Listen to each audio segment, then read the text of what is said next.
Começa agora mais uma edição do TCE Notícias, o jornal do Tribunal de Contas do Estado de Mato Grosso. Olá, hoje é sexta-feira, 30 de outubro.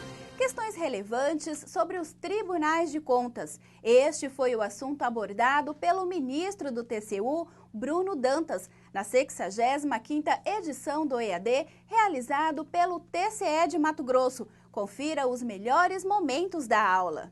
Eu trago primeiro uma breve exposição sobre princípios processuais, primeiro no âmbito da Constituição da República, depois eu falo dos princípios que regem a administração pública e, posteriormente, eu faço uma aplicação desses princípios ao processo nos tribunais de contas. Por que eu estruturei essa exposição dessa maneira? Porque todos nós sabemos que, pela própria composição dos tribunais de contas, e o TCU não é diferente disso, nós temos ministros, no caso do TCU, e conselheiros, aqui no caso de vocês, que têm uma formação a mais variada possível. Eu, por exemplo, sou formado em Direito, tenho mestrado, doutorado e pós-doutorado em Direito, mas eu tenho colegas que são engenheiros, tenho colegas que são... Tem um engenheiro, tem um veterinário lá no TCU, tem um outro que é médico e, ao mesmo tempo, também é advogado, mas nunca exerceu a advocacia, sempre exerceu a medicina.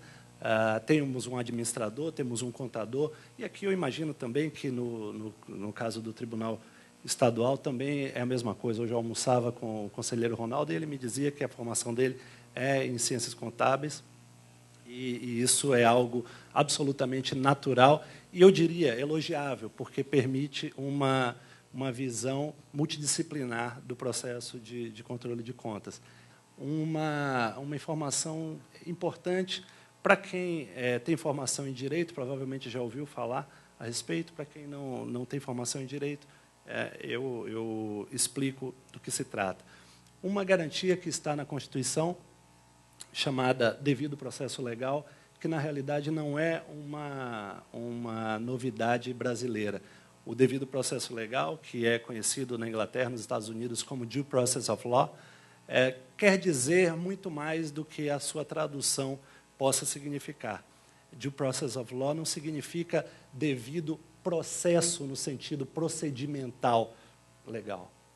Due Process of Law quer dizer regularidade processual, mas também regularidade material. Quer dizer que as regras que regem qualquer procedimento, as regras que protegem ou que disciplinam qualquer tipo de relação, devem ser, primeiro, elaboradas conforme um processo legislativo válido. Portanto, nós estamos falando de devido processo legislativo. Segundo, as regras devem ser substancialmente justas. E, terceiro, na aplicação dessas regras, deve-se observar critérios de segurança jurídica e critérios de bilateralidade da audiência, ou seja, como o processo é uma realidade dialética, as partes envolvidas devem ter o direito de expor as suas razões e de convencer o Estado juiz de que, eventualmente, podem ter razão. Quando se fala de devido processo legal, eu, nas minhas aulas, meus alunos no mestrado, na graduação, eu costumo dizer que o devido processo legal tem dois grandes vetores, duas grandes acepções.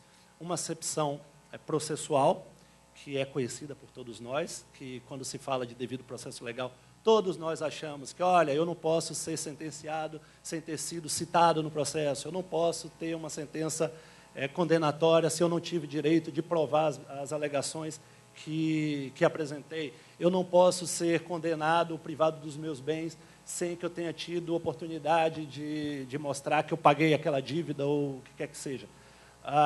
Esse sentido de devido processo legal processual é, de certa forma, conhecido por todos nós. O que, de certa forma, não é tão conhecido é a feição material, que foi aquela que eu me referi, de uma lei elaborada conforme às normas constitucionais, portanto, obedecendo um devido processo legislativo, e, principalmente, uma lei que tenha um conteúdo material que observe a Constituição. Né? Quando eu falo de uma lei justa, eu não pretendo aqui discutir com vocês o conceito de justiça, até porque isso provavelmente deveria ser feito num curso de filosofia ou num curso de qualquer outra disciplina. No curso de Direito, eu prefiro dizer que essa lei deve observar os parâmetros constitucionais. Portanto, ela não pode violar disposições constitucionais, não pode violar cláusulas pétreas, e, assim, ela terá observado o devido processo material. Eu avanço mencionando para os senhores e para as senhoras algumas garantias processuais que são desdobramento daquele princípio mãe que eu apresentei do devido processo legal. O primeiro deles, o contraditório. E não é à toa que o contraditório está no primeiro lugar aí da nossa lista. O contraditório é a expressão do modo de ser do processo. Se o processo é o meio através do qual o Estado juiz apresenta uma solução para um litígio estabelecido entre duas partes, esse contraditório significa que a decisão a ser adotada pelo Estado juiz não pode ignorar a opinião, ou pelo menos os argumentos de ambas as partes. Na estrutura da Justiça Civil, o autor apresenta sua demanda, o réu é citado para comparecer em juízo, tomar conhecimento da demanda e apresentar suas razões, e o juiz, enfim, decide. No caso do processo de contas, isso acontece de uma maneira algo parecida. Não idêntica, mas algo parecida. Você pode ter alguém apresentando uma representação, uma denúncia, ou mesmo o tribunal adotar uma medida de ofício, é muito frequente acontecer isso, uma fiscalização ou uma auditoria de ofício, mas o interessado precisa ser ouvido, ele precisa ser cientificado sobre aquelas imputações que estão sendo formuladas, eventualmente, se há dano sendo imputado, ele precisa saber que dano é esse, por que o dano está sendo indicado.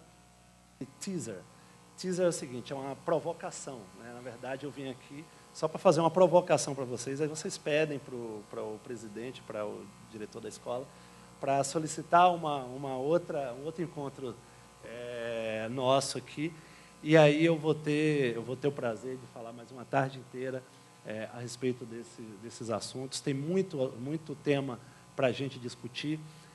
Gostaria de agradecer imensamente a atenção de vocês, reiterar o agradecimento e a alegria por voltar aqui a Cuiabá. É sempre uma honra. E me despedir de vocês. Muito obrigado. Nós ficamos por aqui. Para você, um excelente final de semana. E nos encontramos na segunda-feira com mais uma edição do TCE Notícias.